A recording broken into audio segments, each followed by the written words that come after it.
KMES English Medium Junior College welcome its students for 17th online lecture of psychology for chapter 4 cognitive processes. For the topic learning.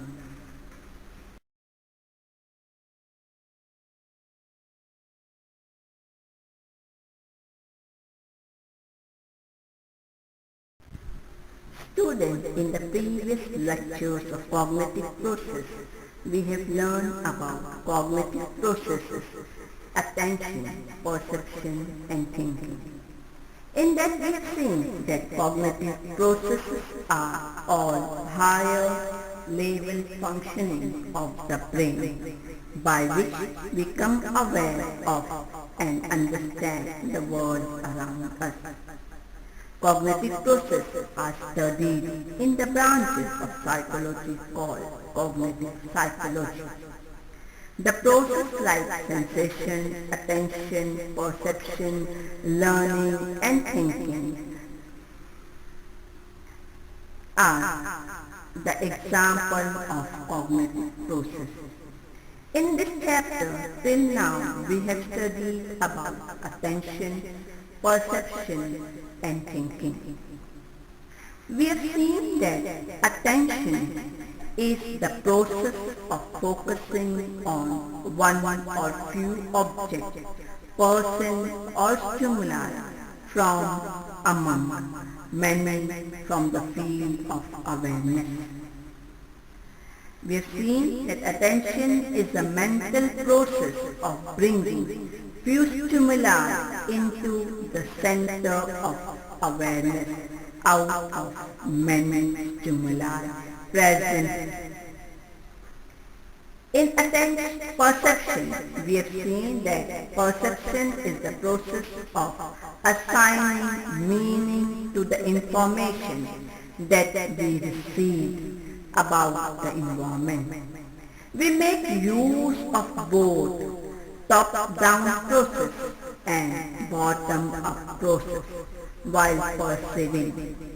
There are various laws that govern perceptual grouping like proximity, similarity, continuity, closure, etc. Lastly, we have seen about thinking. We have studied that thinking involves mental activities that use various cognitive elements and processes that are involved in manipulation of information resulting in problem solving, reasoning, decision making, judgment, etc.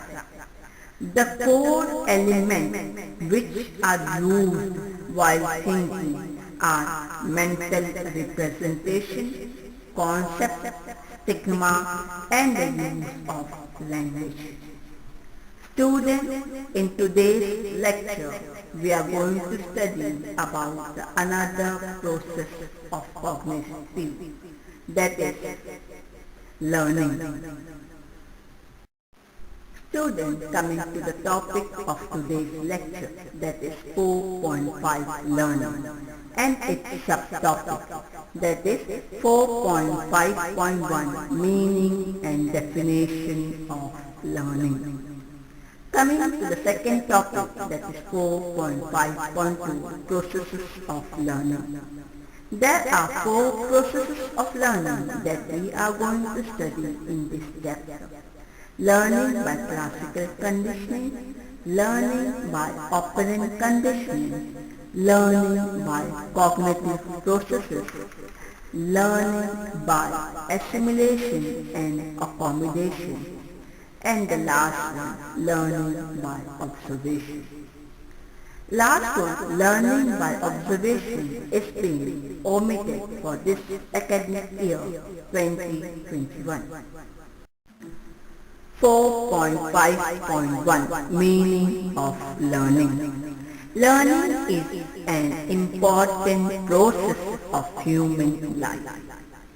Learning refers to modification in person behavior. It is acquired of new behavior. We think that whatever we study and learn in school and college is a learning. But in psychology, the concept of learning is not used in narrow sense. Rather, it is used in a wider meaning. Ask a student what he means by learning, and he would tell you that is what I do. He means by learning what goes on in school and college. He may even agree that one learns to play games, but he would be surprised if you tell him that what we do and what we do not do is due to learning. The process of learning is taking place continuously from birth to death. Learning is an universal experience. Child learn to wear clothes, write, cycle, etc.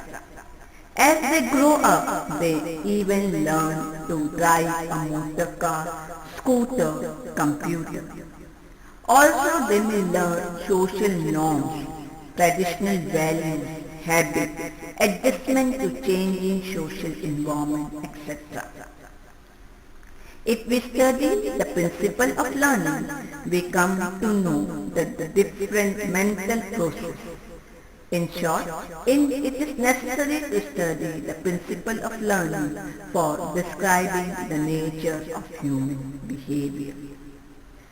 So, the meaning of learning is, you might think of learning in terms of what you need to do before an upcoming exam or acquiring new skill like dancing or cycling, but it is only a small segment of vast learning process, which composed of many things in life, including school learning, learning various skills, learning about the places and people and many more things. Let's understand the definition of learning. 4.5.1 Definition of learning. According to Morgan and King, learning can be defined as any relatively permanent change in the behavior that occurs as a result of practice or experience. Thus, learning is a key process of human behavior. It refers to change in behavior which takes place as a result of practice and experience. The term learning stands for any relatively permanent change in behavior, which is due to experience or practice. Sometimes behavioral change takes place due to use of drugs or fatigue, and such changes are temporary, and hence these changes are not included in learning. This definition gives more emphasis on the change in behavior which brings due to practice and experience. Also, these changes are relatively permanent and it can be measurable. Examples of permanent change in learning are learning to drive a car, typing, etc. Learning brings good changes as well as worse. For example, stealing, aggression, etc. On the basis of definition, we can describe that there are four major features of learning process. They are: learning brings changes in behavior. The change must be due to experience or practice. These behavior changes are relatively permanent. The change in behavior are modified change. Let's read the following example and identify the duration of change in the behavior. 1. Rohit, an alcoholic, abused people around him under the influence of alcohol. Second, Uday is able to draw human figure well. You may have identified that the change in behavior of Rohit is temporary and the change in behavior of Uday is relatively permanent. Let's read another example and identify the reason of change in the behavior. 1. Pratik learned to ride a bicycle by continuous repetition. Second, Akshay got an electric shock after putting his finger in the socket and so has stopped doing so. You must have identified that the change in the behavior of Pratik must be due to practice and the change in the behavior of Akshay must be because of practice but rather must be because of experience. Thus, learning is defined as a relatively permanent change in the behavior that occurs due to experience or practice. 4.5.2 Processes of learning. Learning is a complex process. There are many processes of learning. Learning involves change in behavior. Learning is dynamic, lifelong process involving some change in behavior. This may be in knowledge or in muscular movement. Second, the change in behavior is due to experience or practice. Learning occurs due to an interaction between an individual and his environment. Learning includes only those changes that can be replaced by new experience. Behavioral change which are temporary cannot be called learning. We can assume that learning has occurred by observing a change in the learner behavior, as learning cannot be seen directly. The learning process takes place in various ways, by observation and imitation, by trial and error, by insight and by conditioning. We will now study some type of learning. That is, learning by classical conditioning, learning by operant conditioning, learning by cognitive process, learning by assimilation and accommodation. So, coming to this topic, let's study each of these 4 topics in detail. Learning by classical conditioning. Learning by classical conditioning was explained for the first time by a Russian psychologist Ivan Pavlov in the year 1928. Pavlov, through this experiment on a dog, he tried to explain the classical conditioning. Let's look at the experiment that was done by Ivan Pavlov. Pavlov was studying the digestive process of a dog. The sight of the food resulted in salivation being produced in a dog's mouth. However, Pavlov noticed that the sound of the footsteps of a person bringing the dog food was enough to result in the dog salivating. In the actual experiment, the dog was placed in a soundproof room and the food was given mechanically. A bell was rung and immediately the food was presented. After few repetitions, the sound of the bell by itself imitates a salivary reflex, that is conditioning. Pavlov thus noticed that initially there was no salivation on the sound of the bell, but when the ringing of bell was paired with the food presented for a few times, an association was formed. Finally, the sound of the bell resulted in conditioned response, that is salivation. There are following concepts in the classical conditioning. Unconditioned stimuli. It is the stimulus which is biologically certain to give rise to the response. It is called as natural stimulus. Unconditioned response. It is the response produced naturally by the unconditioned stimulus, reflex like. Conditioned stimuli, it is the stimulus that is originally neutral, but after pairing with the unconditioned stimulus, evoke a similar response.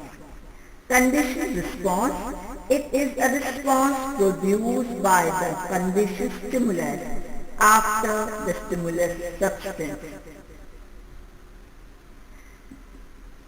The representation of classical conditioning experiment is as follows.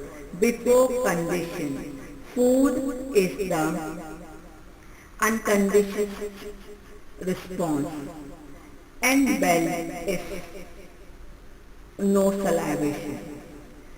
During condition, bell plus food lead to salivation. After condition, bell itself leads to salivation. So this was the experiment that was done by in classical conditioning. In our daily life, we learn many things by classical conditioning. For example, when a small child is given an injection, he starts crying due to pain. A small child slowly understands that whenever he visits the doctor, he is given an injection. When he understands the connection between the doctor and injection, he immediately starts crying as soon as he is taken to a doctor. Learning by operant conditioning. Learning by an operant conditioning was explained by an American psychologist, B.F. Skinner. He performed an experiment in which a rat was put in the special box. So, let's study the experiment on operant conditioning. B.F. Skinner conducted experiment on a rat and a pig using an apparatus called Skinner box. It was a simple box with a lever at one end, which when pressed released a food. A hungry rat was kept in the box. The restlessly moved about in the box and accidentally pressed the lever.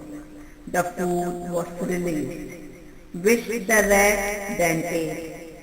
Soon the rat learned that pressing the lever results in food for it to eat. Thus it began to rapidly press the lever and eat the food till it was satisfied.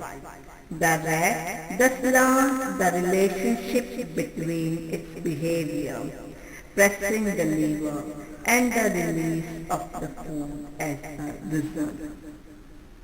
According to B.F. Skinner, certain behavior may be learned to gain positive consequences.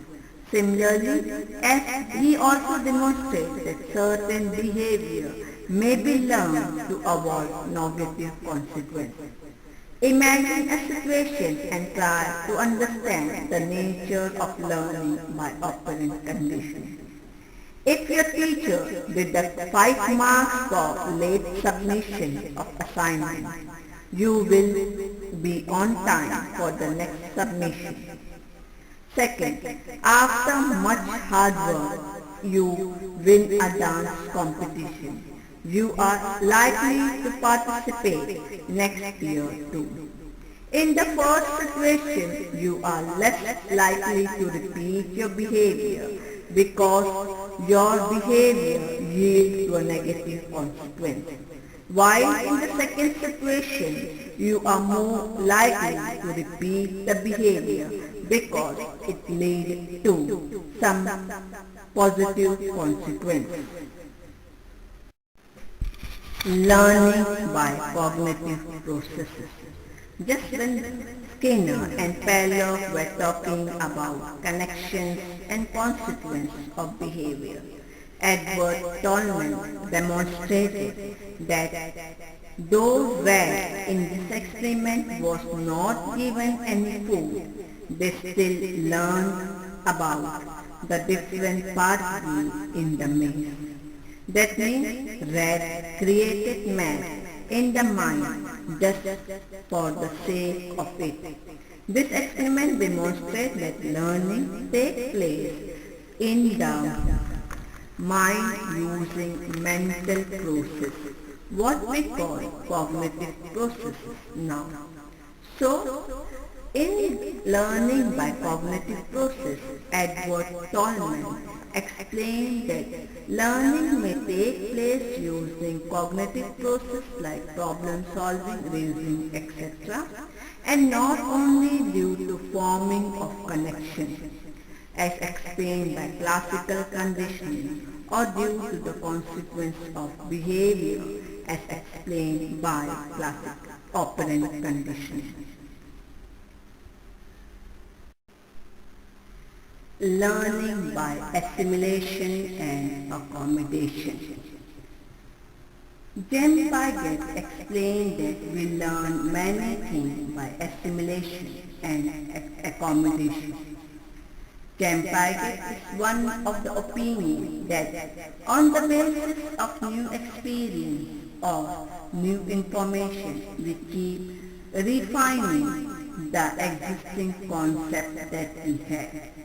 For example, when a child learns or forms a concept of a cow, she accepts some general rule or characteristic to form a concept of cow. But when he encounters a buffalo, she knows that the difference between the cow and the buffalo are form of separate concepts of a buffalo. This process of forming and refining the concept on the basis of similarities and differences is called learning by assimilation and accommodation.